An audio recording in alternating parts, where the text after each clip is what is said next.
Okay, so I have not been able to get through that much of my audiobooks in the last week or so because it's been really busy at work. But I got the day off today, so I'm going on a bit of a walk. I'm going to listen to some of my audiobook. I'm getting towards the end of A Clash of Kings. I'm maybe 2/3 of the way through A Clash of Kings, the second book in A Song of Ice and Fire series by George R.R. Martin. I did like a bit of a vlog about the first book in the series of Game of Thrones, so you can check that out if you want. But anyway, first up, I'm gonna head up there to the top of that hill and get some of the audiobook listened to on the way.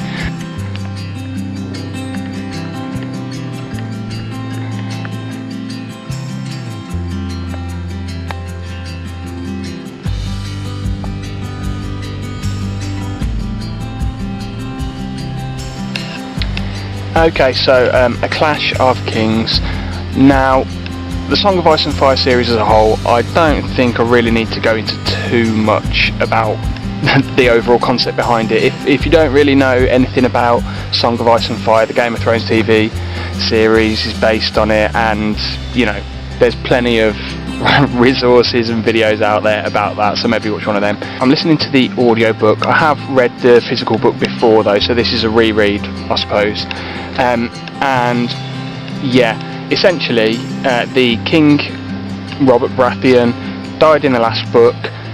There are a bunch of people now who are putting in their bid to be the next king of Westeros. You know, Robb Stark has declared himself the king in the north. You've got Renly Baratheon, who is Robert's younger brother, who's got a bunch of support in the rich sort of Southlands. Stannis Baratheon is another one of Robert's brothers who maybe doesn't have so much support, but there's a whole bunch of twists in this one about him anyway. And then you've got Balon Greyjoy, who's setting himself up as the king of the Isles and makes a bid to conquer the north. So yeah, it's all going on. The political situation is really chaotic, and we're kind of dumped into the middle of this.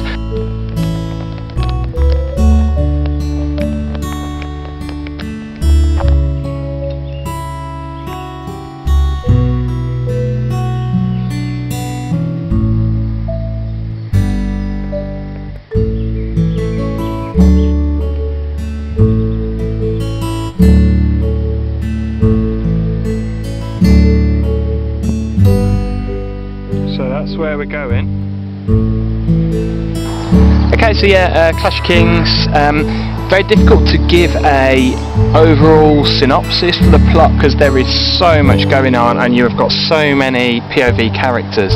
But you know, you can sort of give a bit of a run through of what all the characters are kind of up to, I guess. So I mean, I suppose, well, starting with Bran. So he is ruling Winterfell while Robb is off fighting the Lannisters after sort of declaring himself king in the north at the end of the last book. He makes friends with Bran, he makes friends with Jojen and Mira Reed, who were like the children of one of Ned's bannermen, who was a really good friend of Ned's. And Bran sort of gets to know them, and they've got some kind of like weird magical future dreaming powers, and Bran also kind of starts realising that he's got these powers. It's called green dreaming, where you dream the future, and also he has these wolf dreams, which are sort of the beginning of his ability to be able to not shapeshift, but sort of see through the eyes of his direwolf and other animals as well, you know, called warging, I think. Warging, whatever. But yeah, so, oh, by the way, spoiler alert for this whole book and also for the first book in the series, if you haven't read that. But yeah, also, later on in the book, Theon Greyjoy captures Winterfell, and well, there's a bit of chicanery where Theon convinces everyone that Bran is dead, but actually it turns out been hiding in the crypts underneath Winterfell, and in the end they manage to get away. So Bran gets away with Jojen and Mira and Hodor, and they escape to the north, or at least they start their journey to escape to the north. So that's Bran. Who else have we got main character wise? Catelyn, I suppose. Catelyn, she's got a few POV chapters for sure. So yeah, with her, Robb Stark, obviously her son and the King in the North, as I've already mentioned, he sends Catelyn to try and make an alliance with Renly Baratheon, who's another pretender to the Iron Throne. Robert Baratheon's younger brother, and he's got the support of some pretty big armies and some pretty powerful families. So while Catelyn's trying to arrange some sort of agreement between Robb and Renly, she ends up witnessing Renly's murder by his brother Stannis, although, well, sort of by his brother Stannis, actually Stannis' advisor, this Red Witch woman, Melisandre, who is a sort of zealot follower of a god from the east. She does some kind of crazy sorcery and gives birth to a shadow assassin who is the one that kills Renly. And obviously that leaves Catelyn Stark in a bit of a sticky situation. So her and Brienne of Tarth were both there when Renly was murdered, so they're kind of implicated in that murder. So they kind of flee Renly's camp. They flee to River Run, where they end up having an encounter with Jaime Lannister, because Jaime Lannister has been captured by Robb Stark and sent to River Run for the duration of his captivity. And then there's a very sort of ambiguous ending to Kat's sort of plot arc in this book, where her and Brienne have this encounter with Jaime Lannister, and that basically Martin doesn't give you the ending of that encounter, so you don't know what's going on with them leading into the next book. And then I'll do one more character, and then I'll kind of go on with my walk a little bit before I do the rest. So yeah, Daenerys, she's leading the sort of remnants of Drogo, ex-Dothraki husband. Yeah, she's leading the remnants of his Khalasar, which is just like his people, basically. She leads them across the Red Wastes, which are this like horrific desert, to a city called Karth, where she ends up visiting there's these powerful warlocks who are, very influential in Karth. She ends up visiting their temple, where she's given these prophecies about her future, very, mysterious prophecies, as of course prophecies have to be. But she ends up burning down this temple, or at least her dragon Drogon ends up burning down the warlock's temple. And then after that, she sort of has to flee Karth. There's an assassination attempt on her, which she's kind of rescued from by some characters who will become more important in the later books. Oh, and by the way, assassination attempts are going to be a theme of this book, that is for sure.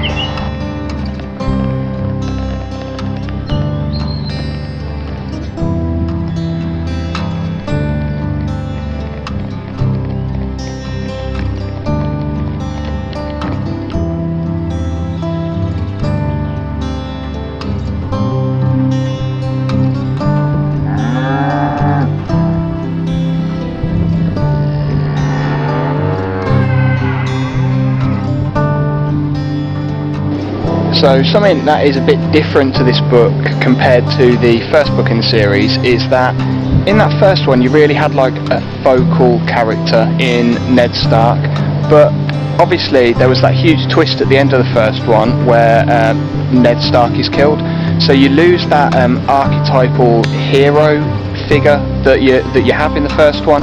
He's the honourable one, he's the one that you're rooting for, but Martin just pulls that rug out from underneath the reader's feet, which is really interesting.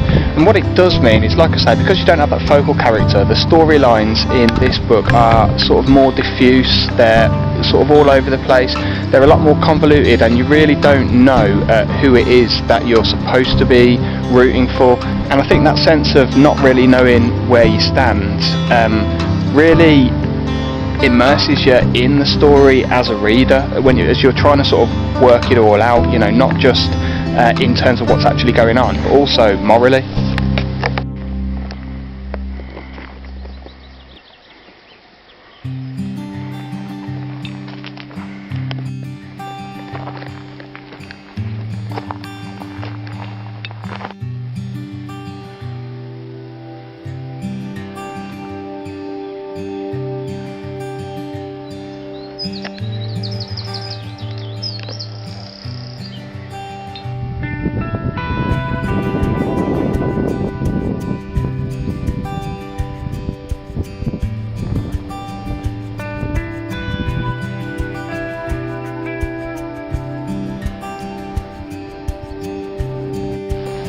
Okay, so I'm here on Lambert's Castle Hill now, and it's like a 2,500-year-old hill fort. There's loads of them all over the place where I live. But anyway, Clash of Kings, some of the main characters, what are they up to? Jon Snow. Jon Snow has just sort of become Jorah Mormont's squire, and so he's going with him on this sort of big ranging mission where sort of 300 of the Night's Watch are going beyond the wall to sort of find out a few things, you know, like what happened to Benjen Stark, because he went missing in the last one, what happened, and what's going on with Mance Rayder, who's this wildling, like who is trying to become a king beyond the wall, so they need to find out what's going on with him. So yeah, they go on this, and then Jon has to go off on like a scouting mission with Corryn Halfhand, who's this sort of like awesome ranger. So they capture this wildling girl, Ygritte, but then Jon lets her escape. And then it ends up with them getting like Corryn and Jon getting captured, and they have to fight each other, and Corryn lets him win so that he can infiltrate the wildlings, and yeah, that's about it for Jon. So Arya is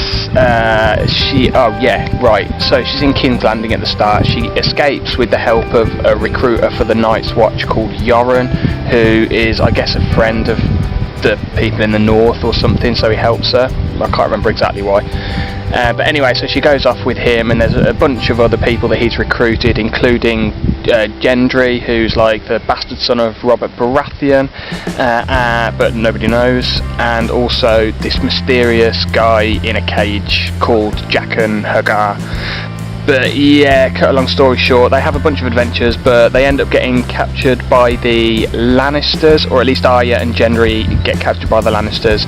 Jaqen H'ghar starts working for the Lannisters, and it turns out he's this like crazy assassin, and he eventually helps Arya escape from the Lannisters, sort of, but she escapes in the end anyway. Oh, and then there's Davos Seaworth, so he's a new POV character in this book. He didn't have any chapters in the last one. We don't get much of him, but basically he's there so we can get a look into what Stannis Baratheon is doing, because we don't get anything from Stannis' viewpoint. So we get, from Davos, we sort of get all sorts of stuff about Melisandre, the Red Witch, and the Lord of Light, this sort of new god that she's getting Stannis to follow. And we also get the big battle at the end where Stannis tries to invade King's Landing. We get some POV from him there. So yeah, Davos Seaworth, he survives that, but his 4 sons all get killed in that battle.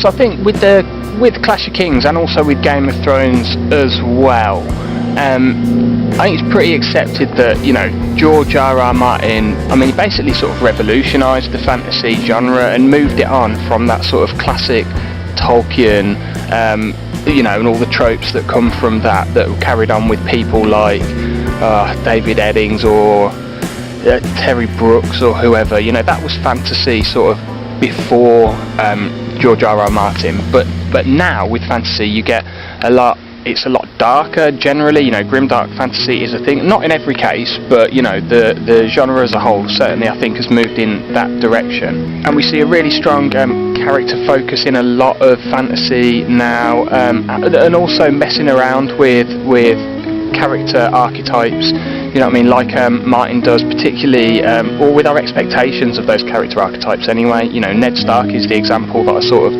mentioned a bit earlier, and you know, that's the key one in this. You know, he is your typical hero archetype, and you know, at the end of the first book of a multiple book series, Martin just kills him off. So yeah, I mean, I'm not saying that Martin sort of invented, you know, grimdark fantasy. I mean, I wondered, was the Black Company series, you know, Glenn Cook before Martin? I don't know, and I don't have any internet out here, so I can't check. But I mean, certainly he is the one Martin is the one that popularised it, and as I say, basically sort of revolutionised the genre. So yeah, it's pretty impressive stuff. Okay, so that's the next destination. That is Coney Castle, which is like an even older hill fort than Lambert's Castle. I think that's like 2,800 years old or something.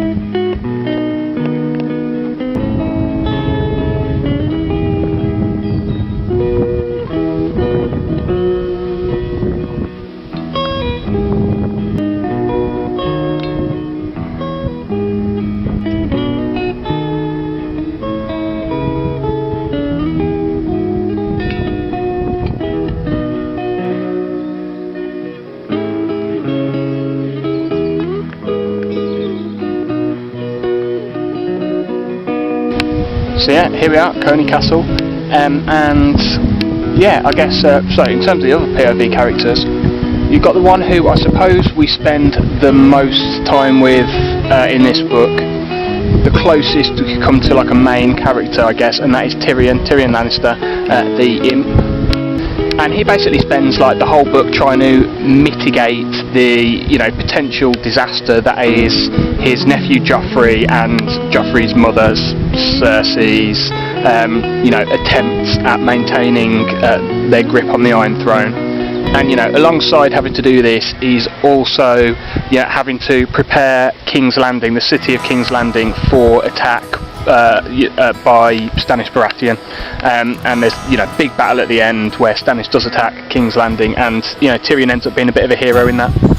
And then you've got like Theon Greyjoy, and Theon Greyjoy, he's with Robb Stark at the beginning, but he pretty quickly gets sent to his home, the Iron Islands, to try and I think form a treaty with his father, Balon Greyjoy. So he's like an envoy from Robb to Balon, but Balon has decided that he also wants to be a king, so he declares himself like king of the Iron Islands. And Theon meets his sister there. What's her name? I can't remember her name. And there's a bit of a jealousy thing going on because Balon trusts Theon's sister more than Theon, so she gets sent on some like really cool mission, and he gets sent just to like harry the coast to do a bit of piracy, which he thinks is a little bit shameful. But so he disobeys his father and goes and captures Winterfell. Impressive stuff. And he achieves it with a little bit of trickery, and then he also basically makes everyone think that he's killed Bran and Rickon Stark, the two Stark boys who were in Winterfell, also with a little bit of trickery. And then Ramsay Bolton, the bastard son of Roose Bolton, one of the big northern lords, manages to capture Winterfell from Theon, also with a little bit of trickery. And Theon is another new POV character in this book. We don't get him in the first book, so yeah, interesting to see him develop as a character as well.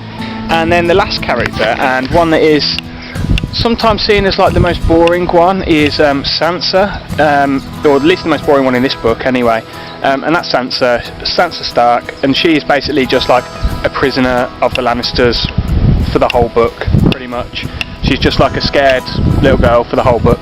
And the first time I read it, I was like, yeah, she is the most boring character. But actually, rereading it and knowing the context of what happens to her later in the series and her character development, her character arc over the course of the series, it's actually very interesting to see how much work Martin does establishing her in this role before flipping it on its head later in the series.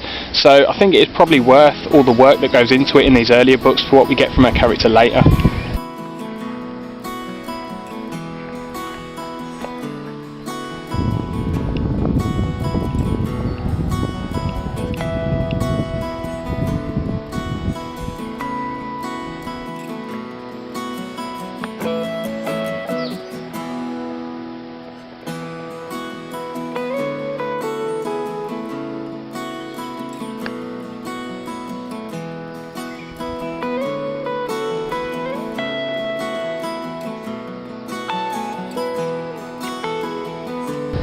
So yeah, just a couple of chapters from the end now, and yeah, I'm really enjoying this book. You know, I enjoyed it the first time I read it. I think this is A Song of Ice and Fire series is one of the top fantasy series. There is a reason it's so popular.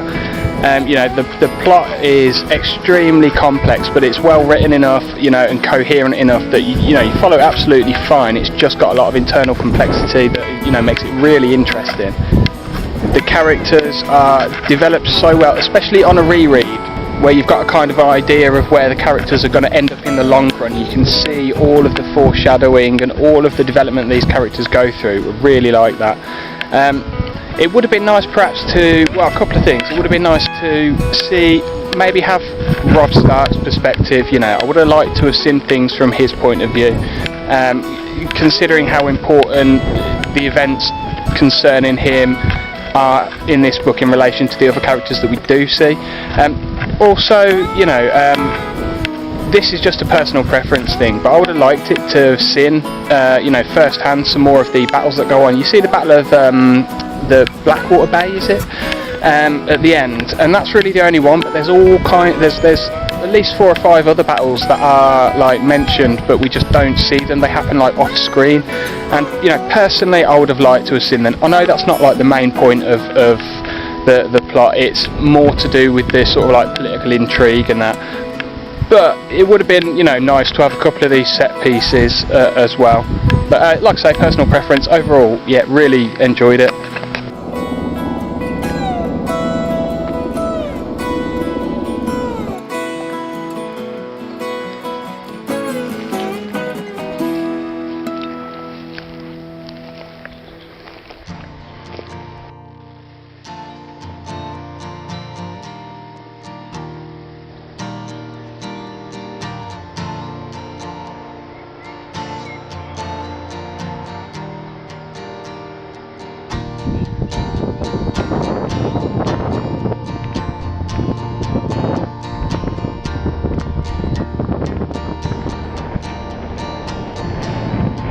Okay, so I've now finished Clash of Kings. It's taken me a little while, but it is a really long book. I think it's something ridiculous like 70 hours of audiobook.